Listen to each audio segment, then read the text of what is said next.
안녕하십니까. 박상규의 직설 6월 21일 일요일 방송을 시작하겠습니다. 여러분의 구독과 성원은 보수의 기사 회생에 큰 도움이 됩니다. 김민석과 여권이 똘똘 뭉쳐서 청문회 돌파에 나섰습니다. 궁색한 변명과 자료 제출 거부로 시간을 끌다가 왜 아내와 아이 엄마까지 건드리냐면서 황당한 폐륜 역공을 펼치더니 5억 원 넘는 불법 수입을 자백하며 모든 걸 청문회에서 소명하겠다고 뭉치고 있습니다. 민주당은 그 청문회를 요식행위로 치르기 위해 당력을 모두 끌어모은 총력 지원에 몰두하고 있습니다.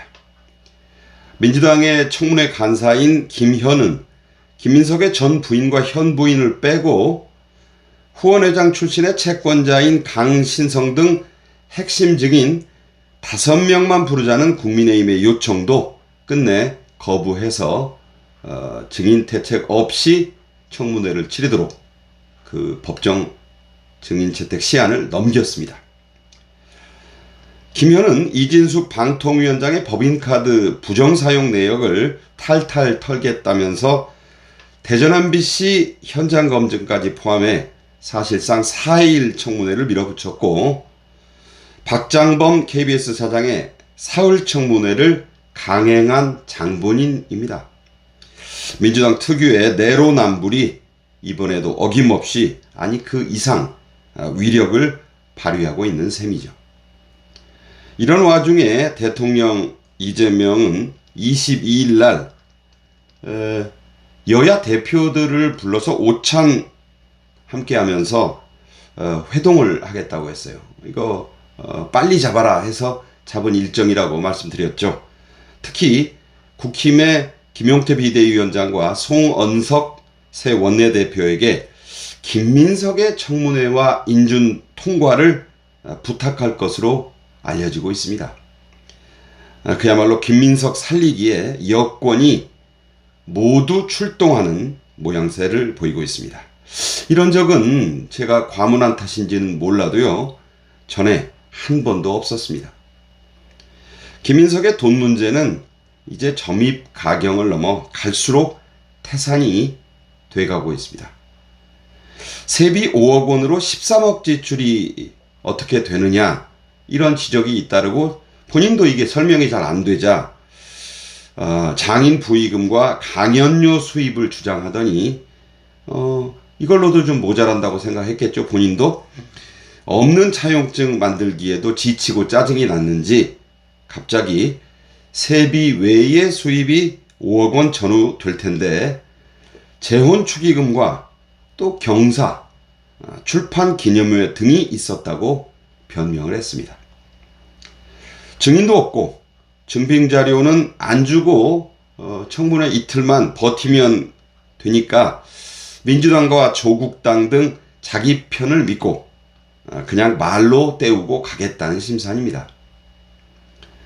국민의힘은 김민석의 변명대로 돈이 들어온 것이라면 그 기간 중에 김민석은 총선 후보자와 또 국회의원 재산 공개 대상이었으니까 공직자윤리법을 6번, 공직선거법을 2번 위반했다고 지적했습니다. 모두 맞는 거죠. 모두 합치면 전과 8개가 추가될 수 있는데 사실대로 고지곧대로만 수사하면 김민석의 전과 10개를 훌쩍 넘어 15개에 육박할 수도 있습니다. 실제로 검찰은 국민의힘 이종배 서울시 의원이 고발한 김민석의 재산신고 누락 사건을 20일 서울중앙지검 형사 1부에 배당했습니다. 김승호 부장검사가 맡게 될 이 사건의 위법 혐의, 뇌물수수, 정치자금법 위반, 그리고 조세 포탈 등입니다. 김민석은 20일 이 한 좌파 성향의 라디오 프로에 나가서 국민의힘이 빈다고 주장하는 8억 원은 본인이 부담하지 않고 있는 아이의 이 아들이죠. 학비 2억 원을 기정사실화해서 얘기하는 것이라고 변명을 했습니다. 그런데 이 말은 국힘이 주장한 게 아니에요. 김민석이 이 의혹이 불거지자 처음에 핑계를 댄 이 아들의 학비 출처가 KBS 아나운서 출신인 전 부인 김자영이었고, 그래서 이 전 부인 김자영을 증인으로 부르자고 국힘이 요청한 건데, 이걸 뭐 폐륜이니 하면서 너무 지나치다는 비판이 잇따르자 국힘도 그래 뭐 전현 배우자들까지 증인으로 부를 거 좀 지나치다 이렇게 해서 철회 거둬들인 겁니다. 그러면 뭐 그렇다고 뭐 증인 안 부른다고 안 내는 게 아니죠. 달러를 바꾼 기록, 또 외환 송금 기록, 그 비싸다는 청심국제고등학교 등록금 영수증 등을 제출하면 되잖아요. 그 시중은행에서도 떼주고 뭐 다 그러는 그 공식 기록이 있지 않습니까? 그런데 김민석 그 어느 것도 제출하지 않고 있습니다. 앞으로도 안 낼 심산이겠죠. 김민석은 또 그 기간 동안에 결혼, 즉 재혼도 했고 장인상도 당했고 출판 기념회도 2번이나 했다고 했습니다. 그러면서 국회의원들이 그런 경험을 했을 때 하는 이 통상적 액수만 맞춰봐도 그게 맞다고 했습니다. 그렇게 5억 원에서 6억 원, 뭐 이거 정확히도 몰라요. 계산도 안 했을 테니까. 그런 추가 수입을 올렸는데 신고는 안 했다는 이 또 고백을 한 셈입니다. 궁지에 몰리니까 어쩔 수 없이 고백을 지금 하는 거예요. 과거 민주당의 노웅래가 아버지 조의금으로 들어온 띠지가 그대로 둘러쳐져 있는 이 5만 원짜리 관봉권 뭉치들을 집 장롱에 그대로 넣어뒀다 검찰에 적발된 적이 있었어요. 김민석도 그걸 보고 따라한 모양입니다. 주진우 국민의힘 의원은 최소 6억 원의 현금을 집에 쟁여놓고 그때그때 꺼내 써왔으며 재산 등록은 매년 꼬박꼬박 누락해 왔다는 의미라면서 공직자윤리법에는 현금도 등록해서 공개하도록 엄격히 규정하고 있으며 2번의 국회의원 총선에서 현금 재산을 고의로 누락해 허위 사실을 공표했으니 당연히 당선 무효 대상이 된다고 지적했습니다. 전적으로 동의를 합니다.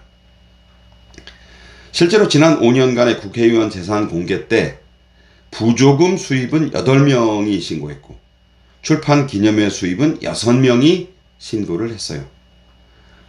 좌파인 정의당 전 대표 이정미, 민주당의 민형배도 이 수입 명단에 들어 있습니다. 그들도 신고했다 이런 얘기예요. 김민석이 중국 칭화대 석사학위를 따기 위해 아침 7시 최고위원회의를 마치고 부랴부랴 8시, 9시 비행기 타고 칭화대로 갔다는 주장 정말로 허무맹랑합니다. 제가 김민석이 초선 대변인일 때 취재기자 했었고 그 뒤에도 정치부 기자 데스크 했는데 7시 최고위원회의 안 해요. 1년에 한두 번 할까 말까 합니다. 취재 기자들의 비웃음이 커지자 김민석은 이 최고위원 회의를 일주일에 한 번씩 빠지면서 다녔다. 이렇게 곧바로 말을 바꿨습니다.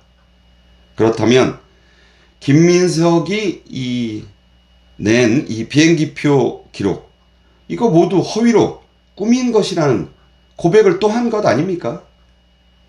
이런 걸 바로 자가당착이라고 합니다. 한편 이재명 정권의 첫 보건복지부 장관으로 유력시 되던 정은경 전 질병관리청장은 남편이 이 코로나19 관련 주식 투자를 했다. 그게 이제 본인이 질병관리청장 할 때 그래서 이해 충돌 아니냐 맞죠? 이런 의혹이 불거지자 후보군에서 제외된 것으로 알려졌습니다. 이럴 땐 또 엄격해요. 상당히 큰 수익 올렸고 제출한 정은경의 해명 자료와 남편이 실제로 이 증권 투자로 번 돈, 이 수령금 차이가 꽤 컸다고 합니다. 그 대안으로 여러 명이 떠오르는데 이 알박기의 대명사, 뻔뻔함의 대명사죠.